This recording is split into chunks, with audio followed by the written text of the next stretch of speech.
পাহাড়ে চাঁদাবাজিকে রীতিমতো শিল্পে পরিণত করেছে সশস্ত্র গ্রুপগুলো। ব্যক্তি পর্যায়ের পাশাপাশি সরকারি উন্নয়ন প্রকল্পেও চাঁদা আদায় করছে তারা। বছরে যা কয়েকশো কোটি টাকা। চাঁদা দিতে রাজি না হলে অপহরণ, হত্যার মতো ঘটনা ঘটছে নিয়মিত। ইবেন মিরের ধারাবাহিক প্রতিবেদনের তৃতীয়টি আজ।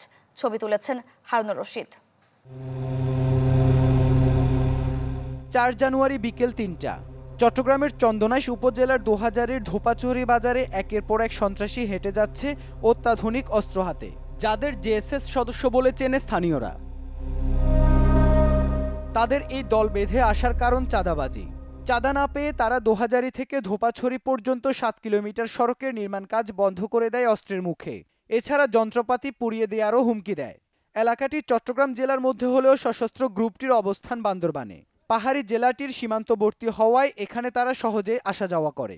এতদিন পাহাড়ে চাঁদাবাজি করলেও এবার নেমে এসেছে সমতলেও। ৪৩ জনের একটা বহর, এত বড় বহর আমি বললাম না, সেনাবাহিনীর মধ্যেও দেখিনি এত বড় বহর। সুশৃঙ্খল সারিবদ্ধভাবে তারা অস্ত্র সুসজ্জিত ভাবে তারা যাচ্ছে। আমরা তো হিল টেক্স না, আমরা তো হলাম প্লেন ডিস্ট্রিক্টের মধ্যে আছে, চট্টগ্রাম জেলার মধ্যে আমরা। কিন্তু তারা বলতেছে যে এটা তাদের জুরিডিকশন এরিয়া, তারা মানে এটা তাদের আধিপত্য বিস্তার করবে, এখানে তাদের মানি আছে, তাদেরকে টাকা চাঁদা দিতে হবে।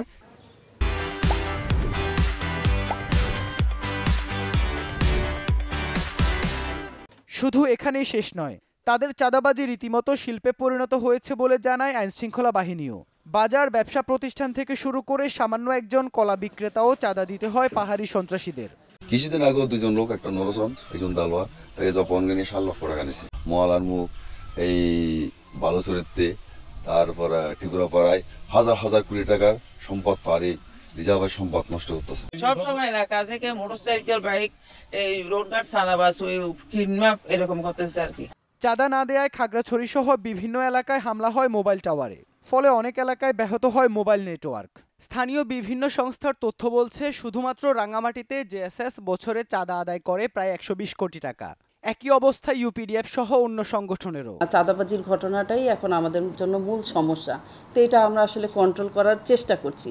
মানে আইন শৃঙ্খলা রক্ষাকারী বাহিনী সহ আমাদের প্রশাসন থেকে যতখানি করার চেষ্টা করা উচিত সেটা আমরা করছি। এইসব সশস্ত্র সংগঠনের চাঁদাবাজি বন্ধে তৎপরতা বাড়ানোর কথা বলছে পুলিশ। পাশাপাশি বেকারত্ব কমানোরও পরিকল্পনার কথা জানান তারা। বিশেষজ্ঞরা বলছেন, চাঁদাবাজি বন্ধ না হলে থমকে যাবে পাহাড়ের কাঙ্ক্ষিত উন্নয়ন।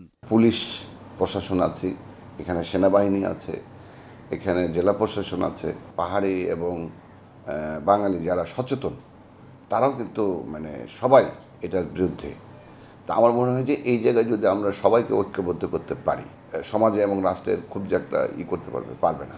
বাংলাদেশের বিশ্ববিদ্যালয়গুলোতে উপজাতি ছাত্রের সংখ্যা, চাকরিতে তাদের অংশগ্রহণ, ওখানকার রাস্তাঘাট, স্কুল কলেজের স্ক্রিনশটের মতো দেখা যাচ্ছে যে একটা অসাধারণ রূপান্তর ঘটেছে উন্নয়নের। এই প্রক্রিয়াটা যদি আবার এই জাতীয় বিচ্ছিন্নতাবাদী এবং সন্ত্রাসে নষ্ট হয়, তাহলে এর প্রধান ক্ষতিটা কার হবে? অর্থনীতি এগুলো ক্ষতিগ্রস্ত হবে, ছেলে মেয়েদের শিক্ষা ইত্যাদি ক্ষতিগ্রস্ত হবে, তাদের ভবিষ্যৎ অন্ধকার হবে। সঠিক কোনো পরিসংখ্যান না থাকলেও নানা সংস্থার দাবি, বিভিন্ন সংগঠনের নামে ৩ পার্বত্য জেলায় চাঁদাবাজির পরিমাণ ৪০০ কোটি টাকার বেশি। ইবেন মির, চ্যানেল 24, চট্টগ্রাম।